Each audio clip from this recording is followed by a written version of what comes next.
देखिए आज का जो हमारा टॉपिक रहेगा वो है linear equations, system of linear equations. मतलब अगर हम एक इक्वेशन की बात कर रहे थे तो कल आपने बात की थी ग्राफ बना के कि एक इक्वेशन का ग्राफ हमने एक स्ट्रेट लाइन बनाया था, उस पे जितने भी पॉइंट्स थे वो सारे उसका सॉल्यूशन कहला रहे थे। तो एक लाइन के इनफाइनाइट मैनी सॉल्यूशंस होते हैं। ठीक है, आज हम क्या करेंगे, हम एक से ज्यादा लाइन लेके चलते हैं। इनफाइनाइट मैनी सॉल्यूशंस का केस आपने कल देखा था, वो केवल एक लाइन के लिए था। अगर आप एक से ज्यादा दो लाइन पे जाते हैं तो जरूरी नहीं है कि इनफाइनाइट मैनी सॉल्यूशंस हो, लेकिन अगर दो लाइन आप ले रहे हो, दो इक्वेशंस आप ले रहे हो, तो इसका उसको सिस्टम बोल दिया गया। कैसे? जैसे मान लीजिए मैं पहली इक्वेशन लेता हूं a1x plus b1y plus c1 is equal to 0। ये आपके पास एक स्ट्रेट लाइन है। Linear equation in two variables always represent a straight line. और अगर आप सेकंड करते हैं a2x plus b2y plus c2 is equal to 0, ये आपके पास एक दूसरी इक्वेशन है, दूसरी स्ट्रेट लाइन है। इन दोनों को अगर मैं इकट्ठा लिख के चलता हूं तो उसको बोला जाता है सिस्टम ऑफ लीनियर इक्वेशंस। आपने दो इक्वेशन लिए, उसको एक सिस्टम बोल दिया गया। ठीक है, अब हम इससे रिगार्डिंग आगे बात करते हैं। अब यहाँ पे देखो तीन पॉसिबिलिटीज आ सकती हैं। पहली पॉसिबिलिटी हो सकता है सिस्टम का यूनिक सॉल्यूशन हो। दूसरी पॉसिबिलिटी हो सकता है सिस्टम का कोई सॉल्यूशन ही ना हो। ठीक है, तीसरी पॉसिबिलिटी हो सकता है इनफाइनाइट मैनी सॉल्यूशंस हो। अब पहले तो आप सॉल्यूशन का मतलब समझें कि सिस्टम के लिए सॉल्यूशन का क्या मतलब रहेगा। सिस्टम के लिए सॉल्यूशन का मतलब रहेगा कि x और y की वो वैल्यू जो दोनों इक्वेशंस को सेटिस्फाई करे, फर्स्ट इक्वेशन को भी सेटिस्फाई करे, सेकंड इक्वेशन को भी सेटिस्फाई करे। तो x और y की वो वैल्यू जो दोनों इक्वेशंस को सेटिस्फाई करके चलेगी, वो x और y की वैल्यू इस सिस्टम का सॉल्यूशन कहलाएगी। मतलब x और y की वैल्यू पहली इक्वेशन में रखूं तो भी LHS RHS के बराबर आए, x और y की वैल्यू दूसरी इक्वेशन में रखूं तो भी आपके पास LHS और RHS बराबर आए। इस हिसाब से सॉल्यूशन कहलाएगा। देखिए अब इसमें तीन पॉसिबिलिटीज क्या क्या है। अगर हम तीन पॉसिबिलिटीज की बात करते हैं तो पहली पॉसिबिलिटी देखिए, दो टाइप के मेथड में आपको इकट्ठा समझाता चलूंगा। एक को बोला जाता है एनालिटिकल मेथड, एक को बोला जाता है ग्राफिकल मेथड। दोनों से ही आपको समझ आ जाएगा कि कैसे क्या करना है। देखिए पहला जो केस रहेगा, फर्स्ट केस में मान लीजिए मैं लिखता हूं the system has unique solution. एक और बात याद रखना, अगर तो सिस्टम का सॉल्यूशन पॉसिबल है तो देखो मैं यहां लिखता हूं, अगर सिस्टम का सॉल्यूशन पॉसिबल है, द सिस्टम हैज सॉल्यूशन, अगर ऐसा है देन सिस्टम कहलाएगा कंसिस्टेंट सिस्टम। वो सिस्टम कंसिस्टेंट सिस्टम कहलाता है, ध्यान रखना। अगर सिस्टम का सॉल्यूशन पॉसिबल है तो वो सिस्टम कंसिस्टेंट सिस्टम कहलाएगा। अगर नो सॉल्यूशन का केस है तो इसका मतलब द सिस्टम इज इनकंसिस्टेंट, वो सिस्टम इनकंसिस्टेंट कहलाएगा। ये ध्यान रखना। अगर तो सिस्टम है सॉल्यूशन, अगर तो सिस्टम का सॉल्यूशन पॉसिबल है तो सिस्टम कैसा सिस्टम कहलाएगा? Consistent system. अगर सिस्टम का कोई सॉल्यूशन पॉसिबल नहीं है तो वो सिस्टम कहलाएगा इनकंसिस्टेंट। अब हम पहले की बात करते हैं। फर्स्ट केस हमारे पास है the system has unique solution. अगर आप यूनिक सॉल्यूशन की बात करते हैं तो देखो मैं आपको फिर बता देता हूं, मैं दो टाइप के मेथड डिस्कस करने वाला हूं, एक एनालिटिकल, एक आपके पास ग्राफिकल। तो देखो system has unique solution. Unique solution का मतलब जो सिस्टम है वो कंसिस्टेंट है, सॉल्यूशन पॉसिबल है तो वो सिस्टम आपका कंसिस्टेंट कहलाएगा। ठीक है, अब चाहे वो यूनिक सॉल्यूशन हो या इनफाइनाइट मैनी सॉल्यूशंस हो, दोनों ही केस में आपका सिस्टम कंसिस्टेंट कहलाएगा। ठीक है, इसके बाद हम बात करते हैं एनालिटिकल कंडीशंस की। एनालिटिकल कंडीशंस में क्या रहेगा? अगर तो सिस्टम यूनिक सॉल्यूशन पे है तो a1 by a2 is not equal to b1 by b2। a1 by a2 इन दोनों का रेशियो और इन दोनों का रेशियो, x के साथ जो कोफिशिएंट्स हैं a1 by a2 और जो y के साथ कोफिशिएंट्स हैं b1 by b2, उन दोनों का रेशियो बराबर नहीं होगा। a1 by a2 is not equal to b1 by b2। अगर ऐसा है तो वो सिस्टम हमेशा यूनिक सॉल्यूशन देगा, मतलब एक ही सॉल्यूशन देगा। अगर एनालिटिकल की जगह अगर हम ग्राफिकल की बात करें, कोई बच्चा ये कहे कि सर एनालिटिकल की बजाय ग्राफिकल अगर आप समझाना चाहो तो क्या करोगे?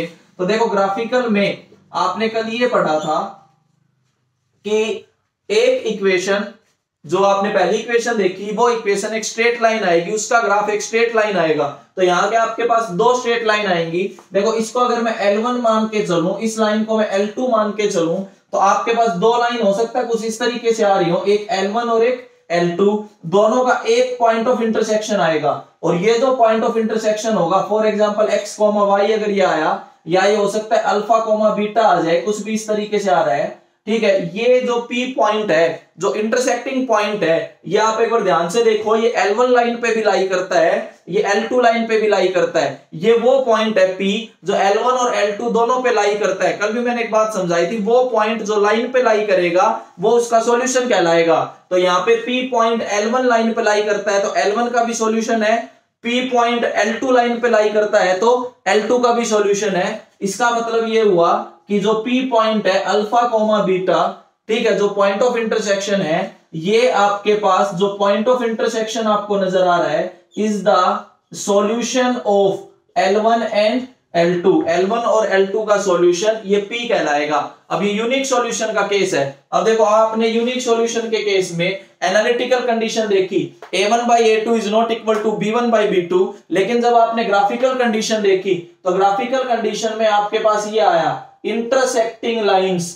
आपके पास इंटरसेक्टिंग लाइंस अगर आती हैं तो इसका मतलब the system has unique solution and the point of intersection, जो आपके पास पॉइंट ऑफ इंटरसेक्शन आया है दोनों का, point of intersection is unique solution of that system, is unique solution of that system. जो सिस्टम आपने यूज किया है दो इक्वेशंस का, उनका यूनिक सॉल्यूशन अगर आप ग्राफिकली देखें तो वो पॉइंट ऑफ इंटरसेक्शन है जो L1 और L2 का आया है। और अगर एनालिटिकल देखें तो आप डायरेक्ट भी बता सकते हैं इक्वेशन को देख के, क्या कि A1/A2 का रेशियो फाइंड करें, B1/B2 का रेशियो फाइंड करें। अगर A1/A2 और B1/B2 का रेशियो अलग अलग आता है तो इसका मतलब कंफर्म है कि अगर जब आप ग्राफ बनाने लगोगे तो इंटरसेक्टिंग लाइंस आएंगी। ग्राफ बनाने का तरीका भी मैंने आपको कल बताया था। एक लाइन का ग्राफ बनाने के लिए कम से कम आप 2 पॉइंट लोगे, ठीक है, और वो 2 पॉइंट आप एक बार x को 0 करके निकाल सकते हो, एक बार y को 0 करके निकाल सकते हो। ऐसे आपके पास 2 लाइन आएंगी, 2 लाइंस कहीं ना कहीं इंटरसेक्ट कर रही होंगी अगर यूनिक सॉल्यूशन का केस है तो, और वही पॉइंट ऑफ इंटरसेक्शन आपका सॉल्यूशन कहलाता है। सॉल्यूशन का मतलब ये होता है x और y की वो वैल्यू जो L1 को भी सेटिस्फाई करे, जो L2 को भी सेटिस्फाई करे, तो वो पॉइंट ऑफ इंटरसेक्शन कहलाएगा। ये आपका पहला केस है, unique solution, the system is consistent. इसके लिए एनालिटिकल और ग्राफिकल दोनों कंडीशंस आपके आगे बोर्ड पे लिखी हुई हैं। कंसिस्टेंट का मतलब सॉल्यूशन पॉसिबल होगा, इनकंसिस्टेंट का मतलब सॉल्यूशन पॉसिबल नहीं होगा। यहां तक जिस बच्चे को साउंड क्लियर है, बोर्ड क्लियर है, सब समझ आ रहा है, रेज योर हैंड।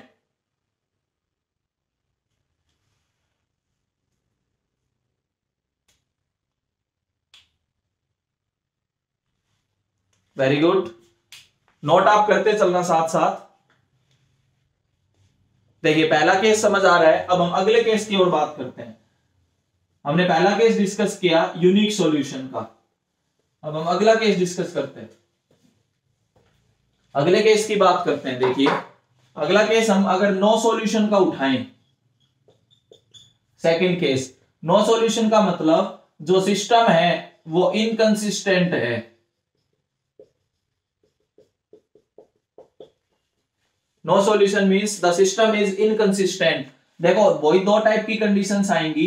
एक को एनालिटिकल नाम दिया गया कि अगर आप बिना ग्राफ बनाए ये चेक करना चाहो, बिना ग्राफ बनाए अगर आप ये चेक करना चाहो कि ये सॉल्यूशन, मतलब इसका जो सॉल्यूशन है वो यूनिक आएगा, नो सॉल्यूशंस आएगा, इनफाइनाइट मेनी सॉल्यूशंस आएगा, तो आप कैसे चेक कर सकते हैं? एनालिटिकल के लिए, इसके लिए नो सॉल्यूशन के लिए कंडीशन सुनना, A1/A2 is equal to B1/B2, ये दोनों रेशियो तो बराबर आएंगे, is not equal to C1/C2। ये ध्यान रखना, A1/A2 और B1/B2 का तो रेशियो बराबर चलेगा, लेकिन C1/C2 का जो रेशियो रहेगा इन दोनों रेशियो से अलग आएगा। A1/A2 is equal to B1/B2 is not equal to C1/C2। अगर ये एनालिटिकल कंडीशंस हैं तो उस केस में सिस्टम आपका इनकंसिस्टेंट रहेगा। ठीक है, अगर आप ग्राफिकल की बात करते हैं, नो सॉल्यूशन के केस में अगर आप ग्राफिकल देखें तो नो सॉल्यूशन का मतलब कोई पॉइंट कॉमन नहीं आना चाहिए। सॉल्यूशन मतलब कॉमन पॉइंट्स। सॉल्यूशन का मतलब सिस्टम के केस में कॉमन पॉइंट्स को नाम दिया गया है कि जो जो कॉमन पॉइंट्स होंगे वो आपके सारे सॉल्यूशन कहलाएंगे। ठीक है, अब यहाँ पे नो सॉल्यूशन का मतलब नो कॉमन पॉइंट, कोई कॉमन पॉइंट नहीं आना चाहिए। तो ग्राफिकल में आपको नजर आ रहा होगा कि लाइंस आर पैरेलल। अगर आप पैरेलल ले लोगे, अगर 2 लाइंस को अगर आप पैरेलल ड्रा कर दोगे तो उसमें कोई कॉमन पॉइंट नहीं आता। This implies no common point. कोई कॉमन पॉइंट नहीं आएगा, और कोई कॉमन पॉइंट नहीं आएगा तो इसका मतलब no solution.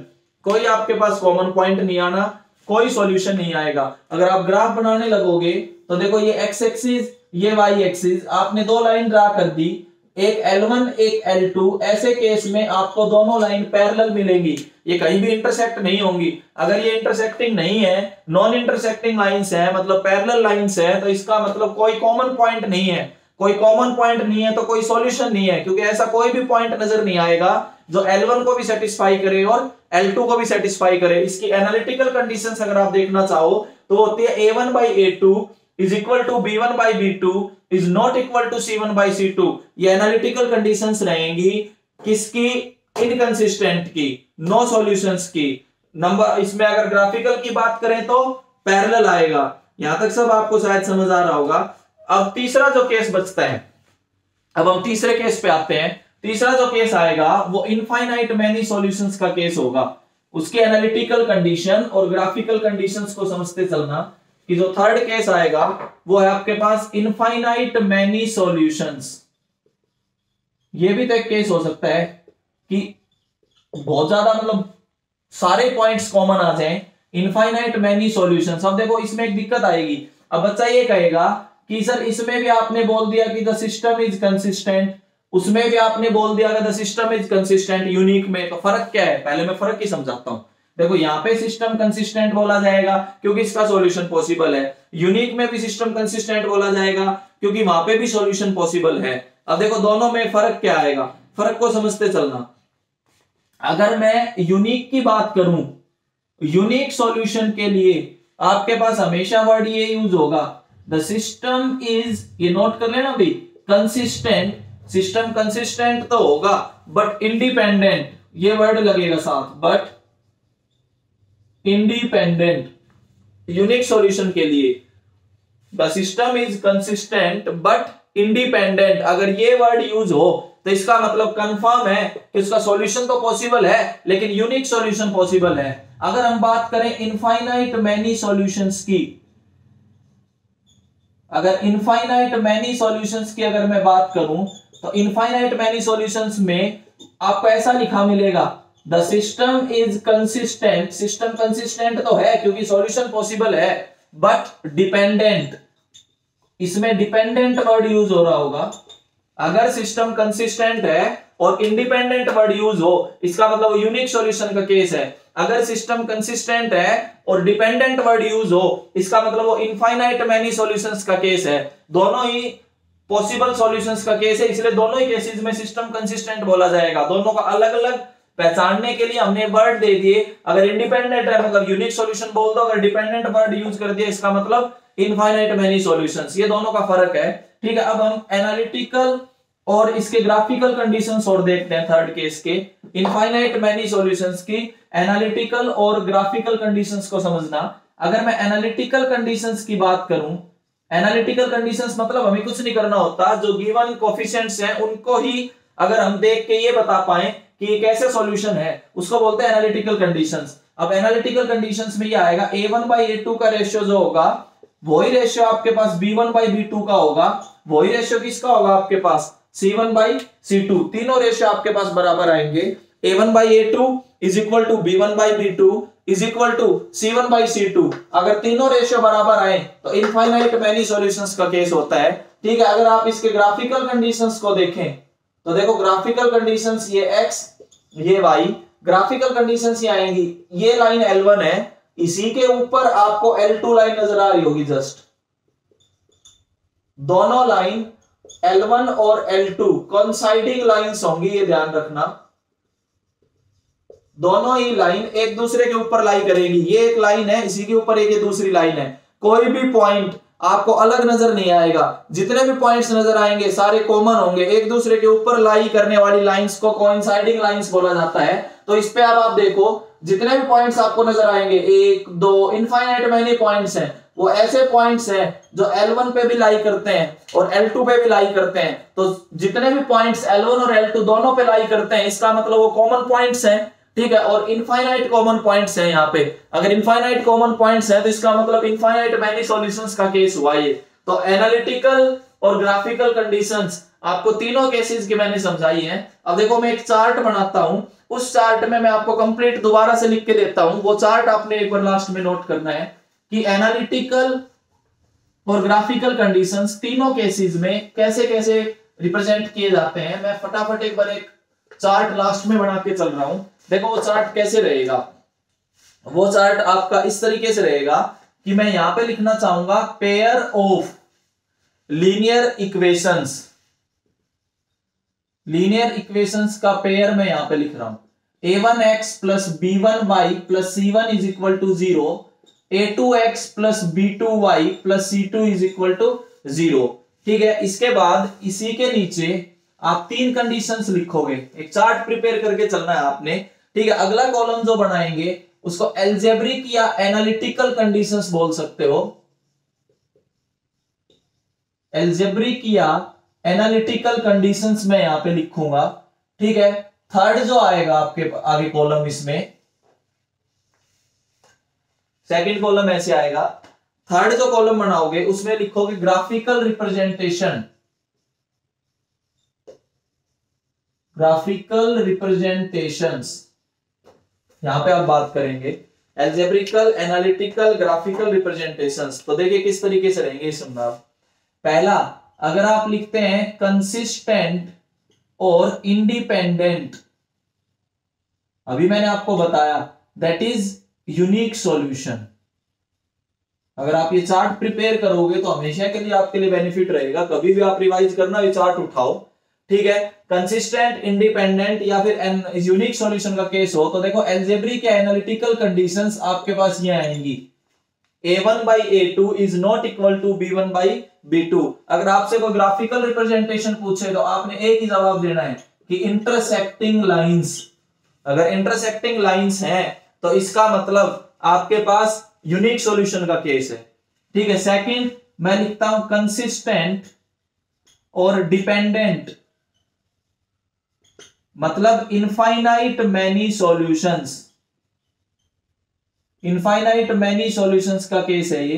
Consistent and dependent का मतलब हुआ इनफाइनाइट मैनी सॉल्यूशंस। अगर आप इसकी एनालिटिकल या अलजेब्रिक कंडीशंस पे जाओगे तो a1 by a2 is equal to b1 by b2 is equal to c1 by c2। तीनों रेशियो आपके बराबर मिलेंगे। a1 by a2 is equal to b1 by b2 is equal to c1 by c2। अगर आप graphical representation की बात करते हैं तो ग्राफिकल रिप्रेजेंटेशन में आपके पास कोइंसाइडिंग लाइंस रहेगा। यहां पे ये आपके पास कोइंसाइडिंग लाइंस आएगा। ठीक है, ये आपके पास सेकंड एक कंडीशन है जो मैंने अभी आपको समझाई। ठीक है, दो कंडीशंस मैंने लिखी हुई हैं, दोनों ही कंसिस्टेंट के लिए हैं। थर्ड जो आएगा वो इनकंसिस्टेंट आएगा। इनकंसिस्टेंट का मतलब नो सॉल्यूशन। अगर आप नो सॉल्यूशन की बात करते हैं तो देखो अलजेब्रिक कंडीशन आएंगी a1 by a2 is equal to b1 by b2 is not equal to c1 by c2। ये आपके पास कंडीशन रहेंगी। अगर आप ग्राफिकल की बात करते हैं तो इसमें आएगा पैरेलल लाइंस। ये चार्ट आपने सभी ने प्रिपेयर करना अपनी नोटबुक में। ठीक है, ये आपके पास एक ऐसे चार्ट है जो आपको ओवरऑल चैप्टर का आपका बेसिक रिव्यू दे दिया इस चार्ट ने। ये चार्ट आप ध्यान से नोट करेंगे। मैं एक बार फिर पूछता हूं, एक बार मेरी बात का जवाब देना। यहां तक जितना भी पढ़ाया है सब समझ आ रहा है? बोर्ड क्लियर है? साउंड क्लियर है? Raise your hand. शाबाश।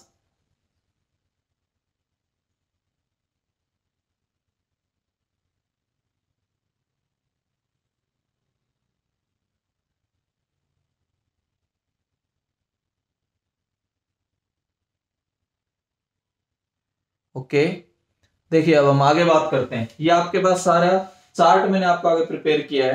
अब देखिए आगे बढ़ते हैं इससे कुछ।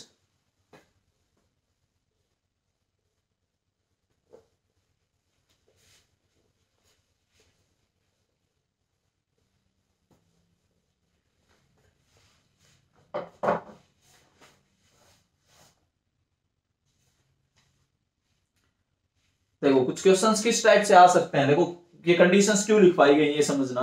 जैसे मैं पहला क्वेश्चन लिख रहा हूं, इफ कंडीशन आपके पास है 3k + 1 × x plus 3y minus 2 is equal to 0 and k square plus 1 into X plus k minus 2 into Y minus 5 is equal to 0। पहली प्रॉब्लम लिखिए आप, अगर ये सॉल्यूशन, अगर ये सिस्टम है, if this and this having no solution, अगर ये सिस्टम इनकंसिस्टेंट है तो find the value of k, then find the value of k, हमें k की वैल्यू बतानी है for the given equations having no solution, for the given equations having no solution. आप question को नोट कीजिए, if 3k plus 1 into X plus 3y minus 2 is equal to 0, और second equation है k square plus 1 into X plus k minus 2 into Y minus 5 is equal to 0।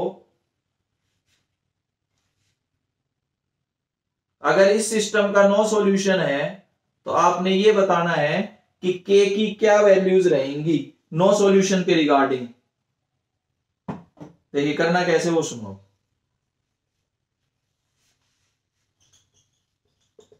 अब आप आगे इसको ध्यान से समझते चलेंगे, जो अभी कंडीशंस बताइए उन्हीं पे हम बात करेंगे। अब देखिए आपके पास सिस्टम ये है 3k plus 1 into X plus 3y minus 2 is equal to 0। Second है k square plus 1 into X plus k minus 2 into Y minus 5 is equal to 0।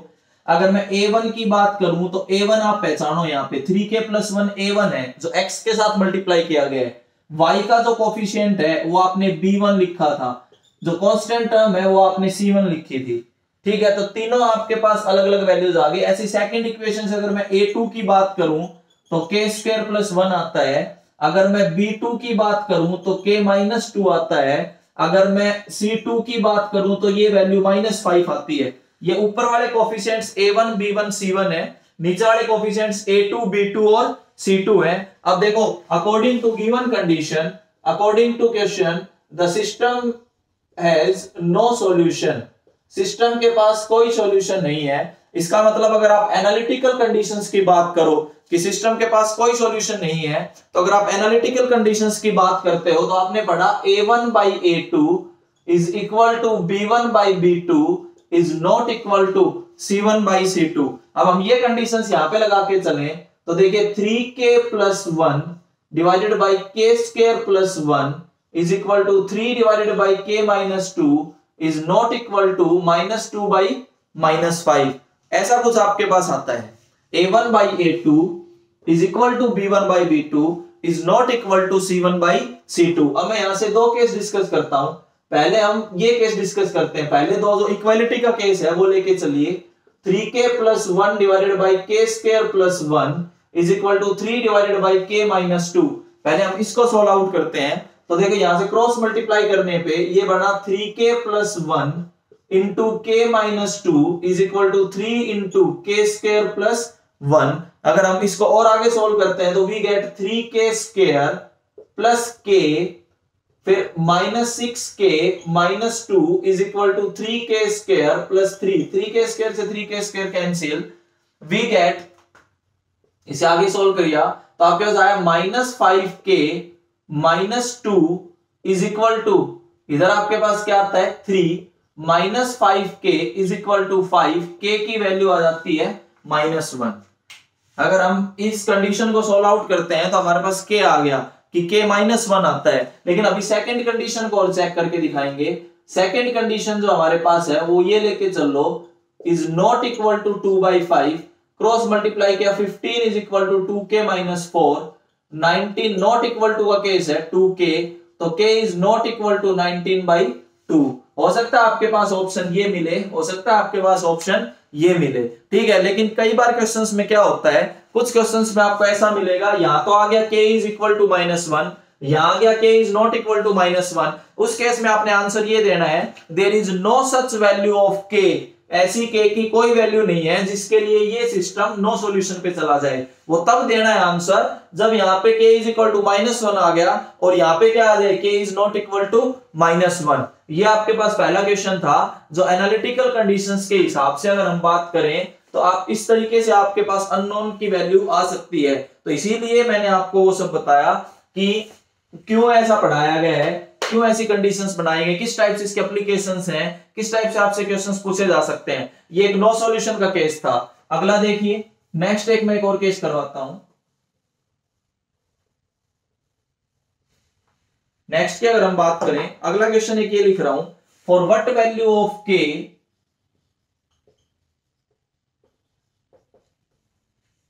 for what value of k will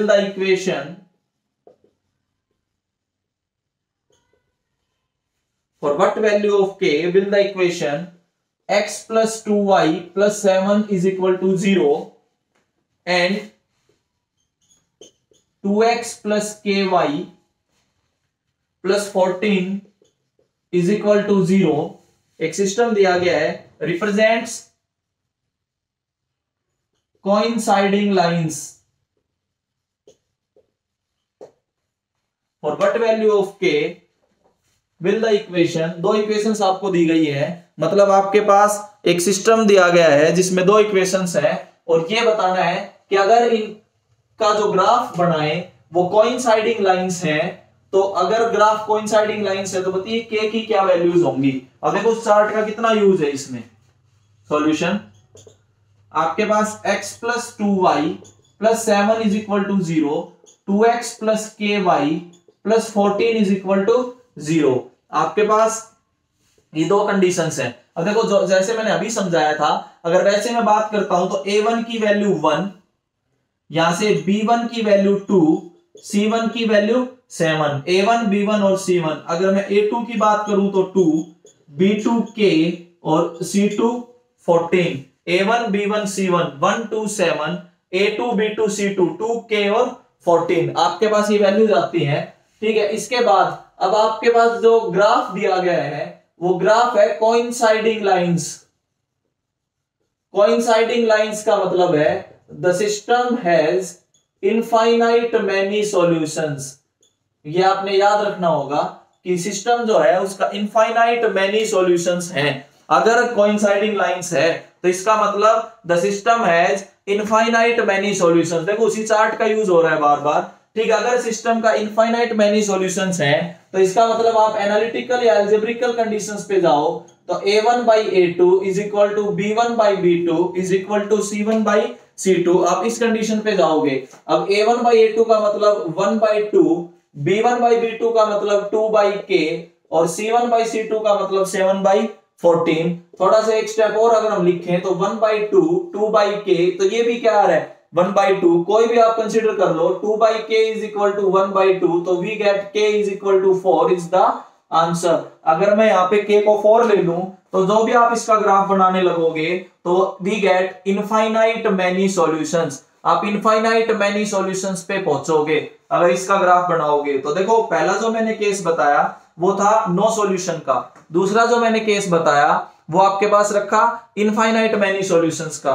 मैं उम्मीद करता हूं शायद आपको सारा समझ आ रहा होगा कि इस तरीके के क्वेश्चंस पूछे जाते हैं कि इनफाइनाइट मैनी सॉल्यूशंस है तो k की वैल्यू होती है, नो सॉल्यूशन है तो k की वैल्यू होती है, यूनिक सॉल्यूशन है तो k की वैल्यू होती है। ऐसे आपके पास बहुत से क्वेश्चंस आपको मिलेंगे। आपका काम क्या रहेगा, जो भी आप मॉड्यूल कर रहे हैं, ठीक है, उस मॉड्यूल में आपने linear equation in two variable का जो चैप्टर है उसको आपने आगे सोल्व करना है। शायद जो मैं बताने की कोशिश कर रहा हूं ये सब बच्चे अच्छे से समझ पा रहे हैं कि मैं क्या समझाने की कोशिश कर रहा हूं। ये सब आपने नोट जरूर करते चलना है, चार्ट जरूर बना के चलना है जो मैंने अभी समझाया आपको। Infinite many solutions, no solutions, unique solution, graphical conditions, algebraic conditions, ये सब आपके काम का ही टॉपिक है। सब आपको 9th में भी पढ़ना है, सब आपको 10th में भी पढ़ना है। ये सब आप 10th में दोबारा जाओगे तो जब आप 10th में जाओगे तो आपको सेम टॉपिक आपके पास दोबारा मिलेगा। ये यहां तक अगर जो भी चीज समझ नहीं आती है तो आप व्हाट्सएप पे मेरे से शेयर कर सकते हैं, कोई डाउट्स है तो व्हाट्सएप पे शेयर कर सकते हैं। ठीक है, आगे का टॉपिक हम अगली वीडियो में करेंगे।